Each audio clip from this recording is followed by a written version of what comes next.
আমরা জুতা তৈরি করার মেশিন বিক্রি করি। জুতা তৈরি করার যেমন আপনার এই মেশিনগুলো হচ্ছে হাইড্রোলিক, যেমন হাইড্রোলিক একটা অটো কাটিং সিস্টেম মেশিন। এটার সাথে একটা কারখানায় কাজ করার জন্য যা যা প্রয়োজন হয় সব মিলাইয়া 28টা যন্ত্রাংশের সমন্বয়ে একটা সেট। এটার সাথেও কিন্তু পাওয়ার ইউনিট আছে, যেটা মোটর পাম্প এরকম পাওয়ার ইউনিট।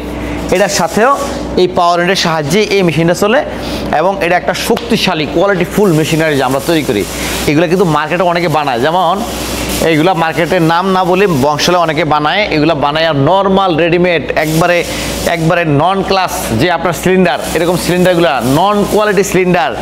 এটার সাথে আপনার কী বলে এটাকে নন কোয়ালিটি সিলিন্ডার, এটার সাথে pump normal, motor normal, auto controlling সিস্টেমের যত পার্টস আছে নর্মাল দিয়া একবারে ওই যে পাম্প ধরেন একটা পাম্প দেখা গেছে ওই 3000 টাকা পাওয়া যায়, একটা পাম্প 20,000 টাকা 22,000 টাকা দাম আছে। তো নর্মাল একটা পাম্প দিয়ে এটার সাথে মোটর সেকেন্ড হ্যান্ড রং করে দেওয়া একদম নর্মাল বডি করে অনেকে বিক্রি করে কম দামে। ওইগুলো আমরা করি না, আমাদের প্রায় মেশিনারি যে আমরা বিভিন্ন মেশিন তৈরি করি। তো আর আমি একসময় সাউথ কোরিয়াতে ছিলাম, সেখানে দেখছি যে যত কোয়ালিটি করা যায়, কোরিয়া জাপান এদের কাজই হলো যত কোয়ালিটি করা যায়। আমি ওই ধারাবাহিকতাটা মেনটেন করার চেষ্টা করছি বাংলাদেশে, খুব ভালো কোয়ালিটি করে যাতে একটা মেশিন কাস্টমার চালাইতে পারে এবং দীর্ঘস্থায়ী হয় এবং লাভজনক বিজনেস একটা মেশিন থেকে কাস্টমার নিতে পারে।